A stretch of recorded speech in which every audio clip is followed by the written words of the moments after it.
Magandang araw mga ka-disciple. Discipleship series na naman po natin. Bible Basic Seminar number 4. Ang prayer o panalangin. Naniniwala po ako, lahat tayo ay tumatawag sa Diyos. Lalo po sa panahon ngayon ng pandemya, lalo sa hirap ng buhay, isa lang ang lagi po nating ginagawa marahil ay ang manalangin sa Panginoon dahil naniniwala tayo sa bisa at kapangyarihan ng panalangin. At naniniwala din tayo na ang Diyos ay tumutugon sa ating mga dasal at panalangin. Ano nga ba ang panalangin? Ang panalangin po ay ang paghahandog ng lahat ng mga naisin natin sa ating Panginoon. Lahat ng mga pangangailangan. Atin itong hinihingi ng may mapagkumbabang puso, na makamtan natin, matanggap natin yung habag ng Diyos, yung awa ng Panginoon sa pamamagitan ng Panginoong Jesucristo, at tugunin tayo ng ating Panginoon. Ito po yung lahat ng nasa, lahat ng kagustuhan natin ay hinihingi natin sa Panginoon. Ito rin po yung tinatawag na paghingi o yung pagluhog sa paanan ng Diyos. Nahihingi natin yung ating mga pangangailangan. Or ito man din po yung sinasabi nila na parang paglapit ng isang anak sa isang ama, na humihingi tayo at tumatawag tayo sa ating Panginoon. Kaya pinapaliwanag ang panalangin bilang pagmamakaawa natin sa Panginoon, pagtawag natin sa Diyos, pagtataas ng puso natin sa ating Panginoon, o pagbubuhos ng nilalaman ng puso natin, o yung paghanap natin sa mukha ng Panginoon o sa kalooban ng ating Panginoon. Ito ang panalangin. Gawin nating taos-puso sa ating puso ang ating mga panalangin at ang paglapit natin sa ating Panginoon. Meron tayong tinatawag na bahagi ng panalangin. Ang salita po na Acts, A-C-T-S, para mas madali po nating maintindihan. Ang letter A po dito ay ang adoration. Ito po yung pagsamba at pagpupuri natin sa Panginoon. Marapat lamang po na sa pasimulan ng pananalangin natin, sambahin natin ang Diyos. Maaari po kayong umawit ng mga awitin natin ng pagsamba sa Panginoon. Maaari din naman ninyong sabihin, gaano ba kaluwalhati? Ano ang pwede ninyong masabi bilang pagpupuri ninyo sa Panginoon, sa kabutihan ng Diyos, sa biyaya ng ating Panginoon? O maaari naman po na meron tayo aklat sa Bible, ang Book of Psalms ay naglalaman po ng mga iba't ibang mga awit, mga talata ng Biblia na may awit. So pwede po ninyong basahin yan upang mahayag natin sa pasimula pa lang ng panalangin natin kung sino ang Diyos at kung gaano kadakila ang Panginoon. Kasama na rin ang letter C. Ito po yung confession. Humingi tayo ng tawad sa lahat ng kasalanan natin. Ang pagsisisi at pagkukumpisal sa lahat ng mga nagagawa nating kasalanan ay kailangan din po nating ginagawa sa pananalangin. Dahil ang sinasabi ng Biblia, dahil sa ating mga kasalanan, kaya tayo hindi napapakinggan ng salita ng ating Panginoon. So marapat lamang po na sa paglapit natin sa Diyos ay kakibat na po nito ang pagsisisi sa lahat ng ating kasalanan. Pangatlo, thanksgiving. Kailangan po natin magpasalamat sa Panginoon sa lahat ng mga ginagawa, binibigay ng Panginoon sa atin, tinatanggap, tinatamo ng buhay natin. Kailangan po marapat lang na ibalik natin sa Diyos ang lahat ng pasasalamat sa lahat ng kanyang ginagawa. Dahil kapag tayo ay biniyayaan ng ating Panginoon at nagpasalamat tayo, naniniwala po ako na ang Diyos magbibigay uli sa atin. Matutuwa ang Panginoon kapag tayo po ay laging nagpapasalamat sa mga pagpapala na tinatanggap natin. Pasalamatan natin ang Panginoon sa lahat ng bagay. And letter S, ang supplication o yung paghingi na ho natin. So, humingi tayo, sabi natin kanina, anuman ang nilalaman ng puso natin ay pwede po ninyong idalangin sa Panginoon. Sa inyong mga pangangailangan, sa inyong mga naisin sa buhay, yung mga gusto po ninyong mangyari sa buhay natin, ito po ay maaari na po nating hingin sa ating Diyos. So, marapat lamang dahil ang tunay na kahulugan ng panalangin ay ang paglapit at paghingi sa Panginoon. Pero huwag naman po puro paghingi. Kailangan talaga, A, ano po yun? Adoration. Letter C ay confession. Letter T, tama po, thanksgiving. And letter S ay supplication.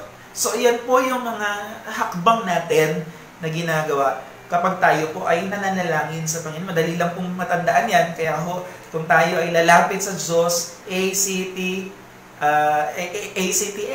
So, adoration, sambahin ng Panginoon, papurihan ng Panginoon, confession, humingi ng tawad sa kasalanan, thanksgiving, magpasalamat sa Panginoon sa lahat ng biyaya, and then supplication, tsaka po tayo humingi sa Panginoon. Ngayon, ang tanong, paano manalangin? So, yun po yung mga hakbang, yun po yung pwede nating sundan sa pananalangin natin. Pero may requirements? May requirements ba ang pananalangin? Ito po yung ilan lang sa mga sinasabi ng Biblia. Una po, manalangin sa Diyos Ama sa pangalan ni Jesus at sa pamamagitan ng kapangyarihan ng banal na Espiritu ng Panginoon. Kaya kapag tayo ay tumatawag sa Panginoon, Ama namin o Abba Father, tumatawag tayo, humihingi tayo sa Diyos Ama. Sa pangalan ng Panginoong Jesus, sabi po ng John chapter 14, verse 13 to 14, pag mananalangin tayo, hingin natin sa pangalan ni Jesus. Kaya po sa dulo ng prayer natin, ay lagi nating sinasabi, sa pangalan ng Panginoong Jesus, ito po hinihingi namin, Amen. Hinihingi namin sa pangalan ng Panginoong Jesus, Amen. So, kumbaga po, hihingi natin sa pangalan ng Panginoong Jesus sa pamamagitan po ng kapangyarihan ng banal na Espiritu ng ating Panginoon. Dahil lang sabi ng Efeso 6:18, ang Espiritu Santo ng Panginoon ang siya nagtuturo sa atin ng pananalangin. Kaya kung kayo ay magpe-pray, o even sa pagbabasa ng Bible, hingin natin yung gabay ng Espiritu ng Panginoon. Dahil ang Espiritu ng Diyos ang magtuturo ng mga salita na ipapanalangin natin sa Panginoon. Ang puso ng tamang pananalangin ay ang patuloy na pananalangin, walang sawang pananalangin sa Panginoon. So, kailangan patuloy, palagi natin kinakausap ang ating Diyos Ama, kinakausap po natin ang ating Panginoon upang tayo po ay laging magabayan ng Diyos sa pang-araw-araw ng buhay. Kailangan din pong manalangin ng may pananampalataya sa Panginoon. Nananampalataya tayo sa kung sino ang Diyos natin. Kaya po kapag tayo may mabigat na pasanin, panampalatayanan natin, ang Diyos ang laging tumutulong sa atin. He cares for us. Kung tayo ay mayroong karamdaman o sakit, manalangin tayo ng may pananampalataya na si Jesus ang dakila nating manggagamot. So sa anumang klase ng panalangin na uusalin natin sa Panginoon, panampalatayanan natin kung sino yung dinadalanginan natin. Siya yung ang Diyos na laging sumasagot sa mga panalangin natin, ang Diyos na makapangyarihan, ang Diyos ng hari ng lahat. Manampalataya tayo, manalangin ng may pagpapatawad na Espiritu. So una po, isa sa mga nagiging dahilan kaya hindi tayo napapakinggan ng Panginoon sa panalangin natin ay hindi natin napapatawad. So, maging mapagpatawad tayo sa kapwa natin, maging mapagmahal tayo sa kapwa natin, every time na tayo po ay mananalangin sa Panginoon.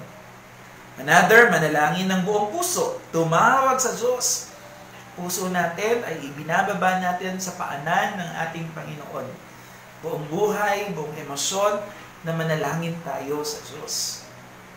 Hindi nahihiya, hindi natin kinahihiya na tayo ay nanalangin sa ating Panginoon. Marapat lamang po na sa paglapit natin sa ating Panginoon, manalangin tayo ng buong puso. Manalangin din tayo ng may katiyagaan. Hindi nananawa na kapag kami hinihingi tayo, naku, hindi naman yata tumutugon ng Diyos, hindi ko na nga ipapanalangin yon. Manalangin tayo ng may katiyagaan. Kulitin natin ang Diyos. Huwag tayong magsasawa na tumawag at humingi sa Panginoon. Higit sa lahat, manalangin tayo ng may katuwiran, matuwid na puso. Kaya nga po may letter C tayo, confession.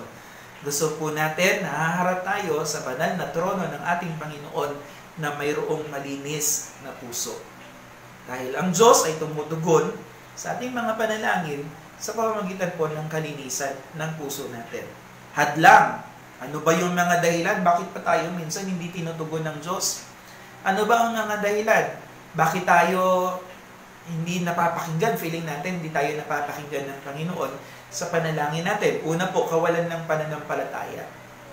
dahil sa kakulangan ng pananampalataya natin, hindi tayo natutugon ng Panginoon. So, hindi natin na paniniwalaan na makapangyarihan ng Diyos, kulang ang pag-unawa natin at pag-iisip natin patungkol sa kakayahan ng Panginoon. Again, sabi ng Bible, para magkaroon tayo ng pananampalataya o pananalig sa Diyos, kailangan magbulay tayo ng salita ng Diyos.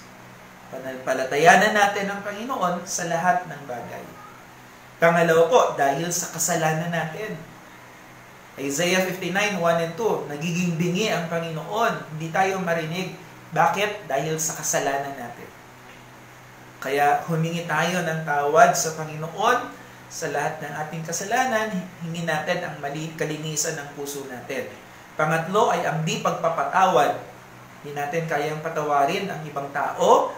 So kaya po nagiging dahilan kaya hindi tayo tinutugon ng Diyos sa panalangin natin. Maling motibo. Minsan po, sasabihin natin, sana Panginoon, parusahan mo na yung tao na yan. Mali ang motibo ng puso natin. Lord, pagpalain mo ko ng 1,000,000. Anong motibo mo? Sinisilip ng Panginoon ang laman ng puso natin. Kung tama ito, tutugunin ng Diyos. Kung hindi,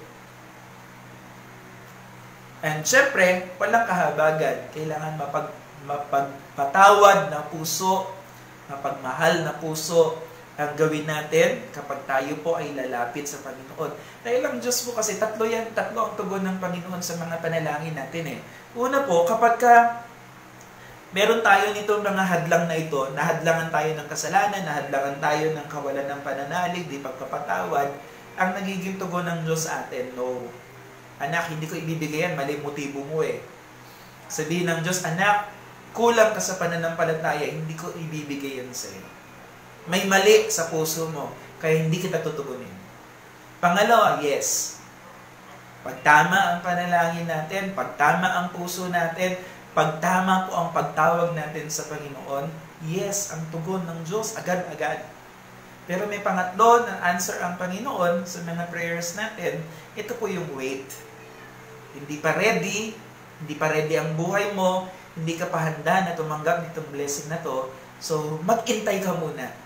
Pero hindi nangangahulugan na pinag-iintay ka ng Panginoon, no na yon.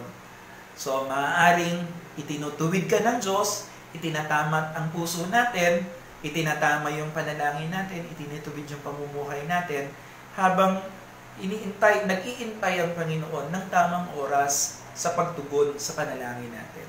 So ganyan tumugon ang ating Panginoon. So, manalangin tayo sa lahat ng oras, sa lahat ng dako. Hindi lamang po, ang pananalangin po ay wala pong lugar na sinasabi ang Biblia na kailangan magpe-pray ako sa simbahan lang o magpe-pray ako sa ganitong lugar. Sa lahat ng dako, sa lahat ng lugar, sa lahat ng oras, sa lahat ng pagkakataon. Pwede sa umaga, sa tanghali, sa gabi. Pwede naman lagi, manalangin tayo palagi sa ating Panginoon kung saan ready ang puso natin na tumawag sa Panginoon, kung kailan ready ang puso natin na humingi sa Panginoon at sumamba sa Diyos, manalangin tayo. Pero again, itinuturo ng salita ng Diyos, sa bawat sandali ng buhay natin, tayo ay laging tumawag sa Diyos. Magtatagumpay tayo kapag tayo ay tumatawag sa ating Panginoon. Mga magulang, mga kapatid, naniniwala po ako na ang Diyos ay tumutugon. Ang Diyos ay sumasagot sa mga panalangin natin. Huwag kayong magsawa na manalangin sa ating Panginoon. Yumuko lang tayo at manalangin sa Panginoon. Lord, patatagin mo ang aming buhay sa pananalig sa iyo.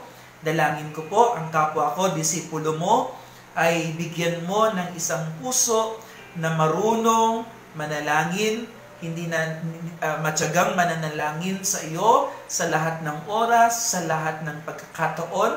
Tulungan mo po ang iyong mga anak, Panginoon, na sa mga oras na sila ay tatawag sa iyo, ipadama mo ang inyong espiritu, O Diyos, upang maging lubos sa kanilang puso, na sa kanilang pagtawag sa iyo, O Diyos, ikaw ay kumikilos sa kanilang buhay. Ano man po yung dinadasal ng puso nila, ano man po yung hinihingi nila sa mga sandali po na ito, Abba Father, sa pangalan ng Panginoong Yesus at sa pamamagitan ng Espiritu Santo, nawa po'y tugunin mo ang panalangin iyon. Panalangin ng kagalingan, panalangin ng pagpapalang pinansyal, kalakasan, katatagan, katugunan sa anumang mga pangangailangan sa buhay. Ama naming banal, tugunin mo at ipagkaloob mo po ito sa aking mga kapatid. Ang iyong biyaya, ang iyong pagpapala ay lagi po nilang maranasan sa bawat araw ng kanilang buhay. Hinihingi po namin ang lahat ng ito sa tanging pangalan ng bugtong na anak na si Jesus. Ang lahat po ay magsabi ng Amen. Maraming salamat mga ka-disciple. Purihin ang ating Panginoon, sumainyo ang biyaya ng ating Panginoon, pagpalain po tayo ng ating Diyos na buhay. Keep safe, be blessed, and shalom. God bless you.